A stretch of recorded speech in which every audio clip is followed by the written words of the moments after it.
নমস্কার। আরও একটা গুরুত্বপূর্ণ আপডেট নিয়ে চলে এলাম। খুব গুরুত্বপূর্ণ ভিডিও হতে যাচ্ছে। আজকে কথা বলবো অঙ্গনওয়াড়ি কর্মীদের নিয়ে। অঙ্গনওয়াড়ি কর্মীদের একটা আপডেট আছে, গ্র্যাচুইটি দিতেই হবে।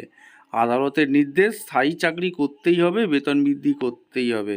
কী কী আপডেট উঠে আসছে আপনাদের সামনে তুলে ধরছি। খুব গুরুত্বপূর্ণ ভিডিও হতে যাচ্ছে। চ্যানেলে ফার্স্ট টাইম থাকলে চ্যানেলটাকে সাবস্ক্রাইব করে বেল আইকনটা টিপে রাখতে হবে লেটেস্ট গুরুত্বপূর্ণ আপডেট পাওয়ার জন্য। অঙ্গনওয়াড়ি কর্মীদের নিয়মিতকরণ ইস্যুতে কারণ দর্শানোর নোটিশ একটা দিয়েছে আগরতলা অর্থাৎ ত্রিপুরার খবর আপনাদের দিচ্ছি। আমাদের পার্শ্ববর্তী রাজ্য 22 এপ্রিল অঙ্গনওয়াড়ি কর্মী ও সহায়িকাদের চাকরিতে নিয়মিতকরণ কেন করা হবে না এ সম্পর্কে রাজ্য সরকারকে কারণ দর্শাতে বলছে ত্রিপুরা উচ্চ আদালত। 8 জন অঙ্গনওয়াড়ি কর্মী সহায়িকাদের দায়ের করা রিট মামলার উচ্চ আদালত জবাবদিহি নোটিশ জারি করেছে।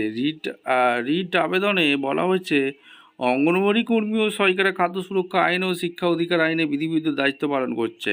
শিশু সুরক্ষা, শিশুদের প্রাক প্রাথমিক শিক্ষা ও প্রসূতি মায়েদের মাতৃত্বকালীন পরিচর্যা, বিভিন্ন সামাজিক প্রকল্পের সুবিধা প্রাপকদের ভাতা প্রদান ইত্যাদি ক্ষেত্রে অত্যন্ত গুরুত্বপূর্ণ বিধিবিধ দায়িত্ব পালন করেছে। সুপ্রিম কোর্ট স্পষ্টভাবে বলেছে অঙ্গনওয়াড়ি কর্মী সহায়িকাদের সরকারের অপরিহার্য অংশ, তাই কর্মী ও সহায়িকাদের চাকরিতে নিয়মিতকরণ সপক্ষে সমকাজে সমবেতন পাওয়ার অধিকারী। উল্লেখ্য, সম্প্রতি ত্রিপুরা উচ্চ আদালত ডিভিশন বেঞ্চে অঙ্গনওয়াড়ি কর্মী ও সহায়িকারা গ্র্যাচুইটি পাওয়ার অধিকারী বলে একক বিচারপতির রায় বহাল রেখেছে। এই পরিপ্রেক্ষিতে কর্মী সহায়িকারা নিয়মিতকরণ সাপেক্ষে সমকাজে সমবেতন দাবি জোরদার করেছে। কর্মী সহায়িকার পক্ষে রিট মামলা লড়ছেন বরিষ্ঠ আইনজীবী পুরুষোত্তম রায় বর্মন, আইনজীবী সহজিৎ ভট্টাচার্য, কৌশিক নাথ, আরাধিত্য দেবকর্মা, সুতপা দেববর্মা।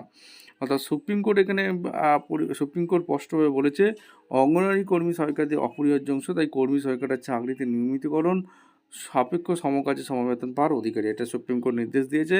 আপনারা অবশ্যই কমেন্ট সেকশনে ব্যক্ত করবেন আপনাদের মতামত। দেখা হচ্ছে কোনো পরবর্তী ভিডিও। ধন্যবাদ।